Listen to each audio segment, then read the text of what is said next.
प्रयागराज महाकुंभ में भगदड़ की घटना के बाद अखाड़ों ने अमृत स्नान का कार्यक्रम रद्द कर दिया है। हालांकि जो नागा संत हैं वो पूरी तरह तैयार हो गए थे, तमाम लोग बाहर भी निकल गए थे। इस वक्त हम मौजूद हैं सन्यासियों के जूना अखाड़े में, जहां आप देख सकते हैं कि नागा सन्यासी हमारे साथ हैं। नागा सन्यासी शरीर पर भभूत धारण किए हुए हैं, गले में माला पहने हैं, बस बाहर निकलने की तैयारी में थे, तभी इन्हें भगदड़ की दुखद घटना की जानकारी मिली।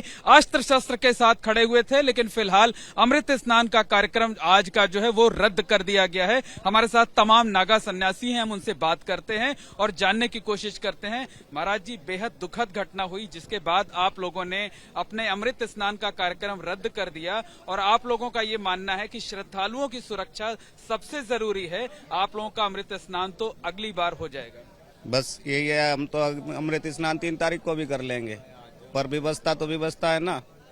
पब्लिक की सुरक्षा सबसे पहले सर्वोत्तम है। महाराज जी, जो घटना हुई है उससे जो नागा संत हैं वो भी मर्माहत है, काफी दुखदायक है अंदर ही अंदर। और हम यही अपने दत्त भगवान इष्ट देव से कामना करेंगे कि अगली जो साई हो सुंदर, अति सुंदर और काफी साफ सुथरी निकले, और प्रशासन ज्यादा से ज्यादा व्यवस्था बनाए। बिल्कुल। महाराज जी, किस तरह से आप लोगों ने तैयारियां कर ली थी? हम देख रहे हैं शरीर पर जो है भस्म भभूत आप लोगों ने धारण कर लिया था, गले में माला तक पड़ गई थी, बस बाहर कदम पड़ने ही वाले थे आप लोगों के, बाहर कदम पड़ भी गए थे और फिर वापस आना पड़ा जो है, क्योंकि दुखद घटना को देखते हुए हम सभी हमारे वरिष्ठ गुरुजनों ने इस कार्यक्रम को रद्द करा। इसलिए रद्द करा कि सभी कुछ श्रद्धांजलि भी हो जाए और सभी व्यक्तियों को हमारी ओर से बहुत बहुत वो करते हैं। हम गुरु भगवान दत्त भगवान से यही निवेदन है कि भगवान उनको श्री उनके चरणों में स्थान दे। बहुत भावुक हो गए हैं आप बोलते हुए। महाराज जी, घटना ऐसी हुई ना कि क्योंकि हम तो भगत के पीछे भगवान होता है, हम तो भगवान, क्योंकि गादी के ऊपर बैठा हुआ गुरु भगवान के स्वरूप होता है, और श्रद्धालुओं जो आए वो हमारे लोगों को देखने आए। महाराज जी, बिल्कुल। महाराज जी, श्रद्धांजलि दे रहे हैं आप लोग? जी हाँ, ईश्वर ने अपने श्री चरणों में स्थान दे, और दुखद घटना है इस वक्त, और अमृत महोत्सव तो चल ही रहा, हम स्नान कभी भी कर लेंगे।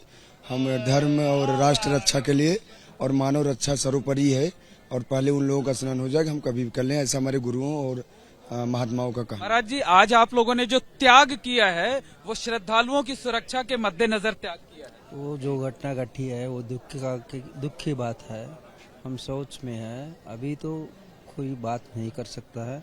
सबकी शांति मिलना चाहिए, वही है हमारा प्रार्थना है भोले बाबा का। जो पीड़ित परिवार है उसके प्रति संवेदना जता रहे हैं आप लोग। महाराज, बहुत दुख की बात है, भगवान उनको गुरु महाराज अपने चरणों में उन्हें स्थान दे। बहुत दुख की घटना। कुछ करे जी महाराज, सरकार इनके लिए कुछ करे, जो भी कुछ ना कुछ इनके घर परिवार के सहायता करे। जी, बच्चों की पढ़ाई निःशुल्क कर दे, कुछ उनके आर्थिक मदद करें, जो उनके परिवार के हैं बच्चों के, उनको कुछ पढ़ाई निःशुल्क कर दे। निश्चित तौर पर कहा जा सकता है कि जो नागा संत हैं वो आज अमृत स्नान करने के लिए पूरी तरह तैयार हो गए थे।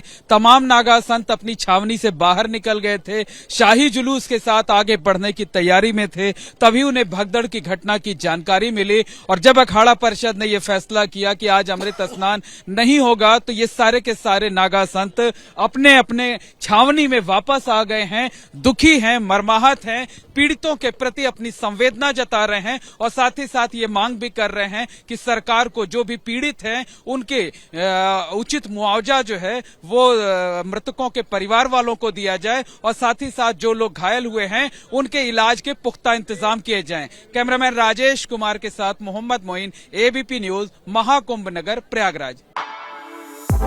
For exclusive and insightful videos, subscribe to our new channel ABP Live Premium.